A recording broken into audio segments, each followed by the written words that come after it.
What's up, people? How you guys doing, man? This is a late review, and I know apparently main event already happened, and I have yet to watch it. Thank you to tuning into my Monday Night Raw review. Unfortunately, I didn't go to SmackDown Live, even though I'm in Boston. But still, my favorite live event is SummerSlam, nonetheless. So, anyway, thank you for those who are watching my review, or who watched my review, or are watching it now. And to get started, I'm here to talk about what happened on Monday Night Raw on the road to WrestleMania, which has been a build-up. So, to explain, starting off what happened on Monday Night Raw to start my review, was Stephanie McMahon's promo. Indeed, the promo was good. It felt like she kind of went back to the passive-aggressive, but at the same time, she was still getting a point across, so I'm glad she didn't get too passive, but she was very level. She was trying to say, hey, insolence will not be tolerated. But with Triple H's separate segment of his own with Michael Cole, he kind of hit the nail on the head. I felt like him did a lot more. Unfortunately, it looked too set up for Randy Orton and Batista to come out. I kind of didn't really like that. And basically, it kind of looked repetitive but he had another point where he's like, you know what? You should just have your husband beat Daniel Bryan and walk away as the winner instead of him walking as the loser heading into the main event of WrestleMania. He should just say, you know what? He shouldn't have to plug into the Randy Orton Batista match. I mean, my match with Batista, he shouldn't have to get involved with it. It should have been just me and him to begin with. Unfortunately, it looked like as if Stephanie McMahon kind of denied it, and it looked like as if Randy Orton did made a good, interesting promo, but he did put quite an effort, and I was interested in what he's saying. Batista, I kind of felt like it got worse because Stephanie McMahon is kind of in the middle instead of Triple H. And I was like wondering where Triple H was. I mean, it's kind of weird that Stephanie McMahon it was just her coming out. But when Triple H was there later on in the night, it built in more purpose for him to do a separate promo and for her to do a separate promo of her own. But unfortunately, her promo was weighed down by Batista, and Randy Orton did put the effort to carry it. But unfortunately, the whole thing came crashing down after Batista came out because, he did set some points across about him sucking up to authority. And last week was a better promo between them two, but this week he just talked about sucking up to the authority. He could have said, oh, you just like kissing their rear end or kissing up to them and stuff there like that. And he could have said, hey, especially you do want to kiss Stephanie McMahon. I mean, other guys want to kiss instead of drooling on him, it kind of felt kind of forced. It kind of felt a little too irrelevant and unrelatable, but because he is kissing up to the authority, it kind of had some weird transition to that. But personally, for me, I felt like as if they set that up for Stephanie McMahon to slap the glasses off Batista. At first, I didn't like it. It felt weird for me to see that. And then the fact that she yelled at Batista, but not on the mic, though. But it kind of looked like, Stephanie McMahon, it did piss her off, so she slapped him. But that was like, other than that, she was the highlight of the promo. Randy Orton was kind of there, but Batista didn't do much for it because he botched on that mic, and Stephanie McMahon gave her another mic, which is quite a weird story and a weird way to kick off Raw. So yeah, that's kind of like the weirdest thing what happened from there. Next match we had was next set of the segment of the night was a match, Los Matadores versus Ryback. It looked as if it was a squash match. The match was way too short, and the Shield, it looked like it was a setup for the Shield to come out and attack Ryback. It looked kind of forced, but the Shield still managed to make a statement.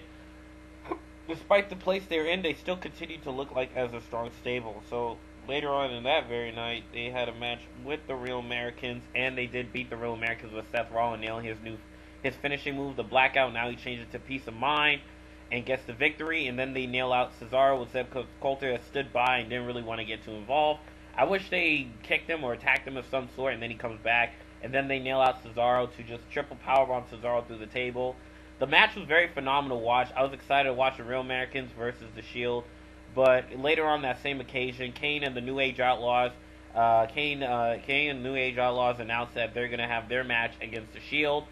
So I know much as the guys on PWTR, and only one of them still likes to see that match. But unfortunately, it turned out as if the match did kind of look forced, but looked like they were having story to it. So I have to agree with one of the guys. Like, they're trying to build a story up with them feuding with the Authority. Unfortunately, the build-up didn't go as great, where they could have had their feud with the Authority heading in, where the Authority could have another bigger stable and the Shield feuds with the stable, and they're like the enforcers. But it's as if the Authority storyline with Daniel Bryan is slowly dying. If it was to continue Extreme Rules, it's kind of like you're just wondering when's it gonna end. Hopefully by May it does end, because Shawn Michaels and Vince McMahon's feud didn't end at WrestleMania. It continued on to Backlash during the time where they had Backlash, and it was Shawn Michaels and God versus the McMahon. So, yeah, I don't know what's going to happen if Daniel Bryan was to win. I don't know what's going to be next to the Authority. Hopefully Triple H at least taps out, and then Vince McMahon does come back in April, and then he tries to shake things up. But, yeah, quite frankly, as if Vince McMahon was, the last time he was there was in August, where he kind of just planted the seeds for, he kind of just planted an establishment for Triple H and Stephanie McMahon to play the Authority, which basically was what happened.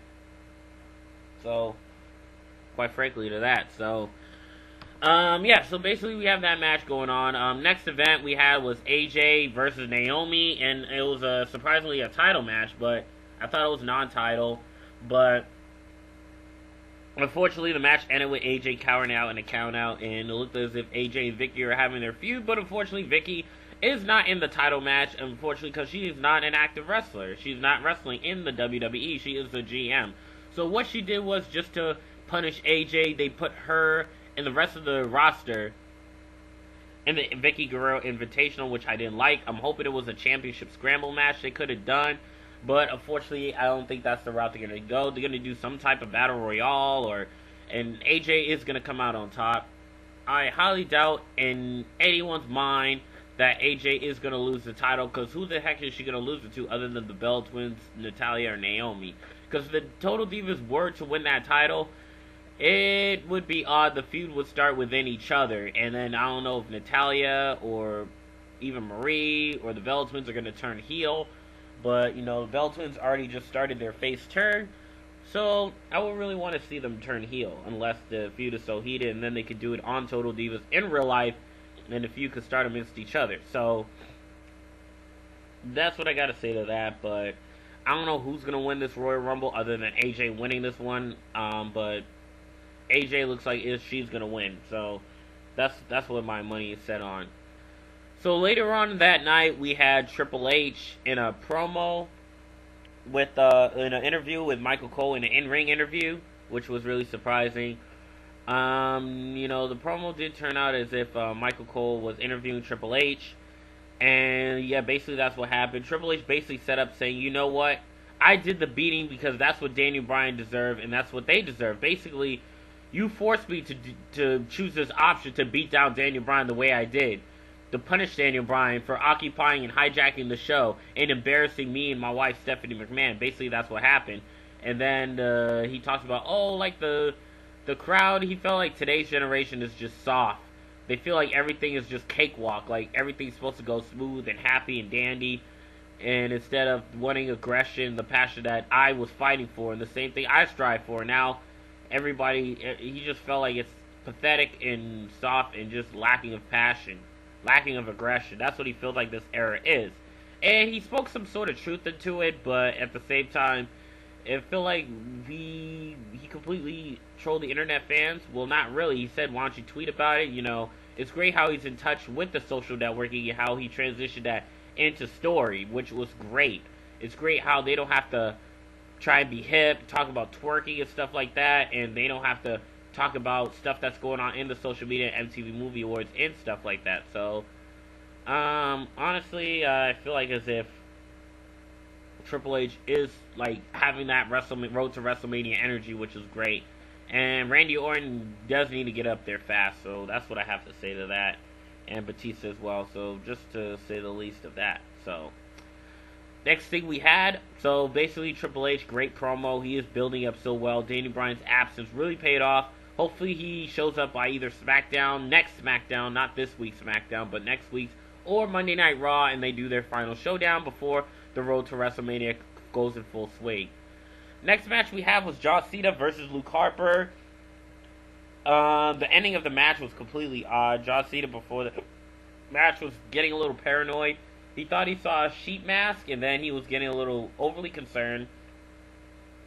And then the next story was that the fact that John Cena, the the fact that the next story that John Cena indeed had his match with Luke Harper, it looked like as if he was going to beat him again, which I'm glad didn't happen, but they could have had him win against Luke Harper. Unfortunately, Luke Harper should have won the match, and that was it, but ended in a no contest with John Cena being tied up in a sheep mask, a goat mask, which I thought was quite unique. So, yeah, it looked kind of funny in a way, but still, like, I like that one-of-a-kind ending, so it looked as if John Cena is feeling threatened, and Bray Wyatt threatening him so well. So, I felt like, that's the purpose of the Shield and Wyatt family having a match in the Chamber, just so they could plant that seed for their road to WrestleMania, the WrestleMania of Bray Wyatt versus John Cena, which is paying dividends. So, I didn't like how the match ended. Luke Harper should have won, and then they tie up John Cena, but the ending was still completely unique, and the Wyatt family, I feel like they have a future. I feel like this is a chance to build stars from there. Now let's talk about the ending of the show. Brock Lesnar versus The Undertaker. And I must say that The Undertaker and Brock Lesnar, that segment was okay, but I honestly wanted Brock Lesnar to give Undertaker an F5, or have him, like, completely troll Undertaker, but the fact that the build-up has been a little bit weak, and the fact that Paul Heyman and Undertaker have to keep carrying it, and Paul Heyman is the one carrying the whole feud, honestly, I feel like Paul Heyman is, like, the savior to this, because without Paul Heyman, there would be really no story to it, but the fact that they actually had their challenge from UFC, they could have made it something really personal, and Undertaker could have had a whole different gimmick. I don't know. Quite frankly, I felt like it kind of disappointed a bit. That they had to keep the Deadman gimmick because he had that for 10 years now, but he could have went back to his biker chain that he did 10 years ago, and then now he could have had a whole new character, and the feud with Brock Lesnar Undertaker could have had more relevancy, could have had more personality. I mean, the interviewer from UFC could have been in the show, but he could have came in as a guest host because it's hard to get him on the freaking show if he's doing other UFC events. That would be hard. But, however, what they could have done was have more heat into it, put some real life situations with Undertaker and Brock Lesnar at UFC into the storyline. It looked as if, the Wrestling Gurus made such a great point. Mitch from the Wrestling Gurus made such a great point where they could have transitioned that into storyline and build some more heat into it. Make it look like legitimate. Make it look more serious. I don't know. It's a feud that no one can really buy. Brock Lesnar should be a threat to The Undertaker. That's the case because he took out Mark Henry. He took out The Big Show. He took out Triple H. He beat him twice, and Triple H beat him once. So he won the best of 3 out of 5 series. Well, 2 out of 3. And then Shawn Michaels he took out. I feel like as if Paul Heyman is doing too much of the work, and he shouldn't be doing that much of the work. Brock Lesnar and Paul Heyman should be doing 50-50, humiliating The Undertaker, stalking him, and then instead of Brock Lesnar looking like a fool in front of The Undertaker, or looking like a punk, looking like he's just nothing. So, hopefully, Undertaker needs to have this match with John Cena. That's what should conclude his WrestleMania match, and his WrestleMania streak. So, that needs to come around very soon, because it looked as if the streak's looking too irrelevant, but, that's what I feel like it is. Brock Lesnar cannot look like a jobber, so Monday Night Raw, Brock Lesnar's going to give it at 5 and look strong against The Undertaker, but it's this one of these last-minute build-ups they want to do, and then Brock Lesnar comes back confident, but I feel like that's what's going to happen. Honestly, do care, and I'm kind of looking forward to it, but at the same time, it's as if it's going to feel a little bit like it's last minute. That's what it's going to look like, but if they build it up completely different, then the build-up would have been a lot more phenomenal than what they have right now. So that's what I got to say to that. But anyway, other than that, that's my Monday Night Raw review. Threw in some relevant, try to put in as much relevant stuff possible. And the Usos are in their triple threat tag team matchup from what happened on SmackDown. Hopefully it's good or 4-way, but Real Americans and Uso I feel like is going to be the highlight to this WrestleMania match. So after they got rewarded for beating up the Shield, and then 3MBs in the Battle Royale to the main event push memorial. Not the Andre the Giant memorial, their main event push memorial. Or their push period memorial Battle Royal. I feel like that's what it feels like. So, instead of the what the heck happened to the career, it's more of their main event push Battle Royal match. So, that's what I gotta say to that. And quite frankly, I feel as if the Shield and Kane and New Age Outlaws are gonna put on a good match, but I feel like the Shield is going to be one of the biggest highlights of this match, but, yeah, that's what I got to say to that. So, thank you for watching my video, and hopefully it didn't go on too long, so I'll catch you guys on the flip side. Peace out.